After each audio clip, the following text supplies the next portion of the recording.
Welcome back. ಕೊಪ್ಪಳದ ಗವಿಸಿದ್ದೇಶ್ವರ ಜಾತ್ರೆಗೆ ನಿನ್ನೆ ವಿದ್ಯುಕ್ತ ಚಾಲನೆ ಸಿಕ್ಕಿದೆ. ಲಕ್ಷ ಸಂಖ್ಯೆಯಲ್ಲಿ ಭಕ್ತರು ಆಗಮಿಸ್ತಾ ಇದ್ದಾರೆ.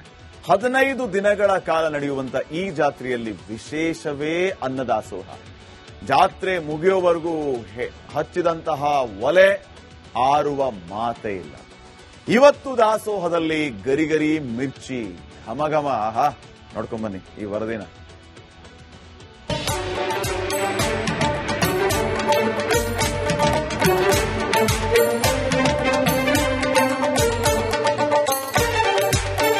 ಕೊಪ್ಪಳದ ಗವಿಮಠದ ಜಾತ್ರೆ ಅದು ಜನಜಾತ್ರೆ.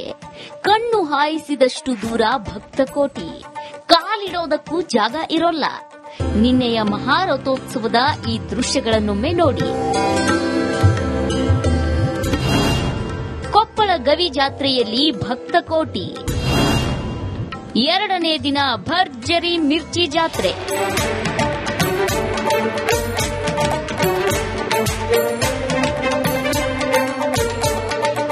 ದಕ್ಷಿಣ ಭಾರತದ ಕುಂಭಮೇಳ ಎಂಬ ಕೀರ್ತಿಯುಳ್ಳ ಕೊಪ್ಪಳದ ಗವಿಮಠದ ಜಾತ್ರೆಯ ಮಹಾರಥೋತ್ಸವ ಲಕ್ಷಾಂತರ ಭಕ್ತರ ಮಹಾಸಂಗಮದೊಂದಿಗೆ ನೆರವೇರಿತು.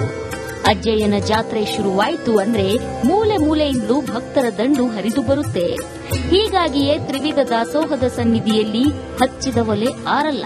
ಉತ್ಸವ ಮುಗಿಯೋವರೆಗೂ ನಾನಾ ಬಗೆಯ ಖಾದ್ಯಗಳ ಘಮಲು ತಪ್ಪಲ್ಲ. ಇಂದು 2ನೇ ದಿನ ಮಿರ್ಚಿ ಜಾತ್ರೆ ನಡೆಯಿತು. 2ನೇ ದಿವಸಕ್ಕೆ ಇನ್ನೂ ಒಂದು ಹೆಸರು ಕೂಡ ಕರೀತಾರೆ. ಅದಕ್ಕೇನಂದ್ರೆ ಮಿರ್ಚಿ ಜಾತ್ರೆ ಅಂತ ಕರೀತಾರೆ. ಮಿರ್ಚಿ ಜಾತ್ರೆ ಅಂತ ಯಾಕೆ ಕರೀತಾರೆ ಅಂದ್ರೆ ಇಲ್ಲಿ ಬರ್ತಕ್ಕಂತಹ ಲಕ್ಷಾಂತರ ಜನ ಭಕ್ತರಿಗೆ ಮಿರ್ಚಿಯನ್ನ ಪ್ರಸಾದದಲ್ಲಿ ಕೊಡ್ತಾರೆ. ಹೀಗಾಗಿ ಇದಕ್ಕೆ ಮಿರ್ಚಿ ಜಾತ್ರೆ ಅಂತ ಕೂಡ ಒಂದು ಹೆಸರು.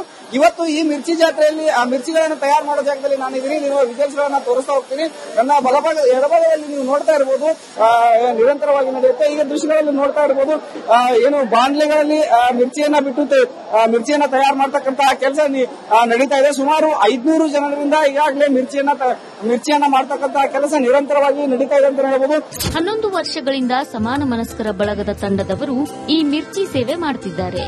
ಸಣ್ಣದಾಗಿ ಆರಂಭವಾದ ಮಿರ್ಚಿ ದಾಸೋಹ ಇಂದು ಲಕ್ಷ ಮಂದಿಗೆ ತಲುಪುತ್ತಿದೆ. ಯಾರಿಂದಲೂ ಹಣ ಪಡೆಯದೆ ಸ್ವಂತ ಹಣ ಹಾಕಿ ಮಿರ್ಚಿಯನ್ನ ಉಣಬಡಿಸುತ್ತಾರೆ. ಸಮಾನ ಮನಸ್ಕರ ಗೆಳೆಯರ ತಂಡದಿಂದ ಸುಮಾರು 6 ಲಕ್ಷ ಮಿರ್ಚಿಗಳನ್ನ ಇವತ್ತಿನ ಪ್ರಸಾದಕ್ಕೆ ಅರ್ಪಿಸ್ತಾ ಇದ್ದೀವಿ. ಬೆಳಿಗ್ಗೆ 6 ಗಂಟೆಯಿಂದ ಸ್ಟಾರ್ಟ್ ಆಗಿದ್ದು ನಿರಂತರವಾಗಿ 10 ಗಂಟೆವರೆಗೂ ನೆರವೇರ್ತಾ ಇದೆ. ಅದರಲ್ಲಿ 25 ಕ್ವಿಂಟಲ್ ಹಸಿ ಕಡಲೆ ಬೇಳೆ ಇಟ್ಟು 22 ಕ್ವಿಂಟಲ್ ಹಸಿ ಮೆಣಸಿನಕಾಯಿ, ಅದಕ್ಕೆ ಪೂರಕವಾಗಿ 25 ಕೆಜಿ ಅಡಿಗೆ ಸೋಡಾ, ಹಾಗೆ 25 ಕೆಜಿ ಅಜವಾನ, ಹಾಗೂ 60 ಕೆಜಿ ಉಪ್ಪು, ಆಮೇಲೆ 60 ಸಿಲಿಂಡರ್ಗಳು, ಹಾಗೆ 12 ಬ್ಯಾರಲ್ ಒಳ್ಳೆ ಎಣ್ಣೆಯನ್ನ ನಿರಂತರವಾಗಿ ಬೆಳಿಗ್ಗೆ 5ರಿಂದ 5:30ರಿಂದ ರಾತ್ರಿ ನಿರಂತರ 10 ಗಂಟೆವರೆಗೂ ನಿರಂತರವಾಗಿ 500ರಿಂದ 600 ಜನ ನಿರಂತರವಾಗಿ ಬಾಣಸಿಗರು ಈ ಕೆಲಸವನ್ನು ಮಾಡ್ತಾ ಬಂದಿದ್ದಾರೆ. ಅಜ್ಜಯ್ಯನ ಜಾತ್ರೆಯಲ್ಲಿ ಹಸಿದ ಹೊಟ್ಟೆಯಲ್ಲಿ ಯಾರೂ ಹೋಗಲ್ಲ. ಒಟ್ಟು 15 ದಿನಗಳ ಕಾಲ ನಡೆಯುವ ಜಾತ್ರೆಯಲ್ಲಿ ಪ್ರತಿನಿತ್ಯವೂ ಅನ್ನದಾಸೋಹ ನಡೀತಿರುತ್ತೆ. ಪ್ರತಿದಿನವೂ ಒಂದೊಂದು ಬಗೆಯ ಖಾದ್ಯವನ್ನ ಭಕ್ತರಿಗೆ ಉಣಬಡಿಸುತ್ತಾರೆ. ಅಜ್ಜರದು ಅಭಿನವ ಗವಿಸಿದ್ದೇಶ್ವರ ಸ್ವಾಮಿಗಳ ಒಂದು ಅಪೇಕ್ಷೆ ಏನಪ್ಪಾ ಅಂದ್ರೆ ಭಕ್ತರಿಗೆ ಇಲ್ಲಿ ಯಾವುದೋ ಕೊರತೆ ಆಗಬಾರ್ದು. ಅವರು ಮೊದಲೇ ಅವರ ಮನಸ್ಸಿನ ಮಾತು ಏನಂದ್ರೆ ಇದು ಗವಿಮಠ ಭಕ್ತರ ತವ್ರ ಮನೆಗೆ ಬಂದಂಗ ಇಲ್ಲಿ ಬಂದವರು ಆರಾಮಾಗಿ ಭಕ್ತರು ಇದ್ದು ಹೋಗ್ಬೇಕು ಅನ್ನೋದು ಅವರ ಒಂದು ಮಹದಾಸೆ, ಅವರ ಆಸೆಯಂತೆ ಇಲ್ಲಿ ಎಲ್ಲವೂ ಸಿಗ್ತಾವ. ಬಹುಶಃ ಇವತ್ತು ಮಿರ್ಚಿ ಇರ್ಬೋದು, ನಿನ್ನೆ ತುಪ್ಪದ ಮೈಸೂರು ಪಾಕ್ ಇರಬಹುದು, ಜಿಲೇಬಿ ಇರಬಹುದು, ರವಾ ಉಂಡೆ ಇರಬಹುದು. ಹೀಗೆ ಕೊಪ್ಪಳದಲ್ಲಿ ಗವಿಸಿದ್ದೇಶ್ವರ ಜಾತ್ರೆಯ ವೈಭವ ಮೇಳೈಸಿದ್ದು 15 ದಿನಗಳ ಕಾಲ ಭಕ್ತರ ಕಾರುಬಾರು ನಡೆಯಲಿದೆ. Eerayya Hiremath, republic Kannada, Koppal. Welcome back. ಕೊಪ್ಪಳದ ಗವಿಸಿದ್ದೇಶ್ವರ ಜಾತ್ರೆಗೆ ನಿನ್ನೆ ವಿದ್ಯುಕ್ತ ಚಾಲನೆ ಸಿಕ್ಕಿದೆ. ಲಕ್ಷ ಸಂಖ್ಯೆಯಲ್ಲಿ ಭಕ್ತರು ಆಗಮಿಸ್ತಾ ಇದ್ದಾರೆ. 15 ದಿನಗಳ ಕಾಲ ನಡೆಯುವಂತ ಈ ಜಾತ್ರೆಯಲ್ಲಿ ವಿಶೇಷವೇ ಅನ್ನದಾಸೋಹ. ಜಾತ್ರೆ ಮುಗಿಯೋವರೆಗೂ ಹಚ್ಚಿದಂತಹ ಒಲೆ ಆರುವ ಮಾತೇ ಇಲ್ಲ. ಇವತ್ತು ದಾಸೋಹದಲ್ಲಿ ಗರಿಗರಿ ಮಿರ್ಚಿ ಘಮಘಮ. ನೋಡ್ಕೊಂಬನ್ನಿ ಈ ವರದಿನ.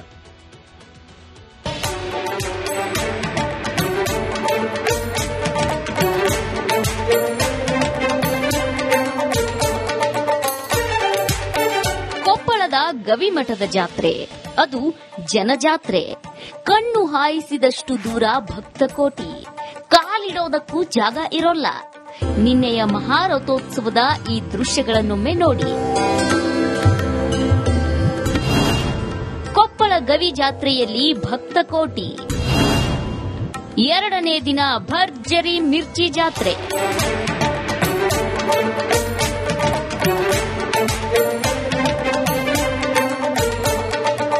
ದಕ್ಷಿಣ ಭಾರತದ ಕುಂಭಮೇಳ ಎಂಬ ಕೀರ್ತಿಯುಳ್ಳ ಕೊಪ್ಪಳದ ಗವಿಮಠದ ಜಾತ್ರೆಯ ಮಹಾರಥೋತ್ಸವ ಲಕ್ಷಾಂತರ ಭಕ್ತರ ಮಹಾಸಂಗಮದೊಂದಿಗೆ ನೆರವೇರಿತು. ಅಜ್ಜಯ್ಯನ ಜಾತ್ರೆ ಶುರುವಾಯಿತು ಅಂದ್ರೆ ಮೂಲೆ ಮೂಲೆಯಿಂದಲೂ ಭಕ್ತರ ದಂಡು ಹರಿದು ಬರುತ್ತೆ. ಹೀಗಾಗಿಯೇ ತ್ರಿವಿಧ ದಾಸೋಹದ ಸನ್ನಿಧಿಯಲ್ಲಿ ಹಚ್ಚಿದ ಒಲೆ ಆರಲ್ಲ. ಉತ್ಸವ ಮುಗಿಯೋವರೆಗೂ ನಾನಾ ಬಗೆಯ ಖಾದ್ಯಗಳ ಘಮಲು ತಪ್ಪಲ್ಲ. ಇಂದು ಎರಡನೇ ದಿನ ಮಿರ್ಚಿ ಜಾತ್ರೆ ನಡೆಯಿತು. ಎರಡನೇ ದಿವಸಕ್ಕೆ ಇನ್ನೂ ಒಂದು ಹೆಸರು ಕೂಡ ಕರೀತಾರೆ. ಅದಕ್ಕೇನಂದ್ರೆ ಮಿರ್ಚಿ ಜಾತ್ರೆ ಅಂತ ಕರೀತಾರೆ. ಮಿರ್ಚಿ ಜಾತ್ರೆ ಅಂತ ಯಾಕೆ ಕರೀತಾರೆ ಅಂದ್ರೆ ಇಲ್ಲಿ ಬರ್ತಕ್ಕಂತಹ ಲಕ್ಷಾಂತರ ಜನ ಭಕ್ತರಿಗೆ ಮಿರ್ಚಿಯನ್ನ ಪ್ರಸಾದದಲ್ಲಿ ಕೊಡ್ತಾರೆ. ಹೀಗಾಗಿ ಇದಕ್ಕೆ ಮಿರ್ಚಿ ಜಾತ್ರೆ ಅಂತ ಕೂಡ ಒಂದು ಹೆಸರು. ಇವತ್ತು ಈ ಮಿರ್ಚಿ ಜಾತ್ರೆಯಲ್ಲಿ ಆ ಮಿರ್ಚಿಗಳನ್ನು ತಯಾರು ಮಾಡೋ ಜಾಗದಲ್ಲಿ ನಾನಿದ್ದೀನಿ. ನೀವು ವಿಜುವಲ್ಸ್ ಗಳನ್ನ ತೋರಿಸ್ತಾ ಹೋಗ್ತೀನಿ. ನನ್ನ ಎಡಭಾಗದಲ್ಲಿ ನೀವು ನೋಡ್ತಾ ಇರಬಹುದು ನಿರಂತರವಾಗಿ ನಡೆಯುತ್ತೆ. ಈಗ ದೃಶ್ಯಗಳಲ್ಲಿ ನೋಡ್ತಾ ಇರಬಹುದು ಏನು ಬಾಂಡ್ಲೆಗಳಲ್ಲಿ ಮಿರ್ಚಿಯನ್ನ ಬಿಟ್ಟು ಮಿರ್ಚಿಯನ್ನ ತಯಾರು ಮಾಡತಕ್ಕಂತಹ ಕೆಲಸ ನಡೀತಾ ಇದೆ. ಸುಮಾರು 500 ಜನರಿಂದ ಈಗಾಗಲೇ ಮಿರ್ಚಿಯನ್ನ ಮಾಡತಕ್ಕಂತಹ ಕೆಲಸ ನಿರಂತರವಾಗಿ ನಡೀತಾ ಇದೆ ಅಂತ ಹೇಳಬಹುದು. 11 ವರ್ಷಗಳಿಂದ ಸಮಾನ ಮನಸ್ಕರ ಬಳಗದ ತಂಡದವರು ಈ ಮಿರ್ಚಿ ಸೇವೆ ಮಾಡುತ್ತಿದ್ದಾರೆ.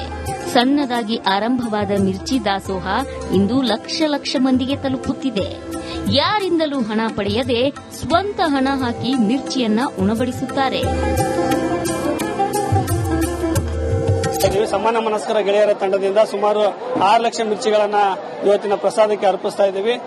ಬೆಳಿಗ್ಗೆ 6 ಗಂಟೆಯಿಂದ ಸ್ಟಾರ್ಟ್ ಆಗಿದ್ದು ನಿರಂತರವಾಗಿ 10 ಗಂಟೆವರೆಗೂ ನೆರವೇರ್ತಾ ಇದೆ. ಅದರಲ್ಲಿ 25 ಕ್ವಿಂಟಲ್ ಹಸಿ ಕಡಲೆ ಬೇಳೆ ಇಟ್ಟು 22 ಕ್ವಿಂಟಲ್ ಹಸಿಮೆಣಸಿನಕಾಯಿ, ಅದಕ್ಕೆ ಪೂರಕವಾಗಿ 25 ಕೆಜಿ ಅಡಿಗೆ ಸೋಡಾ, ಹಾಗೆ 25 ಕೆಜಿ ಅಜವಾನ, ಹಾಗೂ 60 ಕೆಜಿ ಉಪ್ಪು, ಆಮೇಲೆ 60 ಸಿಲಿಂಡರ್ಗಳು, ಹಾಗೆ 12 ಬ್ಯಾರಲ್ ಒಳ್ಳೆ ಎಣ್ಣೆಯನ್ನ ನಿರಂತರವಾಗಿ ಬೆಳಿಗ್ಗೆ 5ರಿಂದ 5:30ರಿಂದ ರಾತ್ರಿ ನಿರಂತರ 10 ಗಂಟೆವರೆಗೂ ನಿರಂತರವಾಗಿ 500ರಿಂದ 600 ಜನ ನಿರಂತರವಾಗಿ ಬಾಣಸಿಗರು ಈ ಕೆಲಸವನ್ನು ಮಾಡ್ತಾ ಬಂದಿದ್ದಾರೆ. ಅಜ್ಜಯ್ಯನ ಜಾತ್ರೆಯಲ್ಲಿ ಹಸಿದ ಹೊಟ್ಟೆಯಲ್ಲಿ ಯಾರೂ ಹೋಗಲ್ಲ. ಒಟ್ಟು 15 ದಿನಗಳ ಕಾಲ ನಡೆಯುವ ಜಾತ್ರೆಯಲ್ಲಿ ಪ್ರತಿನಿತ್ಯವೂ ಅನ್ನದಾಸೋಹ ನಡೀತಿರುತ್ತೆ. ಪ್ರತಿದಿನವೂ ಒಂದೊಂದು ಬಗೆಯ ಖಾದ್ಯವನ್ನ ಭಕ್ತರಿಗೆ ಉಣಬಡಿಸುತ್ತಾರೆ. ಅಜ್ಜಾರದು ಅಭಿನವ ಸಿದ್ದೇಶ್ವರ ಸ್ವಾಮಿಗಳ ಒಂದು ಅಪೇಕ್ಷೆ ಏನಪ್ಪಾ ಅಂದ್ರ ಭಕ್ತರಿಗೆ ಇಲ್ಲಿ ಯಾವುದೋ ಕೊರತೆ ಆಗಬಾರ್ದು. ಅವರು ಮೊದಲೇ ಅವರ ಮನಸ್ಸಿನ ಮಾತು ಏನಂದ್ರೆ ಇದು ಗವಿಮಠ ಭಕ್ತರ ತವರು ಮನೆಗೆ ಬಂದಂಗ ಇಲ್ಲಿ ಬಂದವರು ಆರಾಮಾಗಿ ಭಕ್ತರು ಇದ್ದು ಹೋಗ್ಬೇಕು ಅನ್ನೋದು ಅವರ ಒಂದು ಮಹದಾಸೆ, ಅವರ ಆಸೆಯಂತೆ ಇಲ್ಲಿ ಎಲ್ಲವೂ ಸಿಗ್ತಾವ.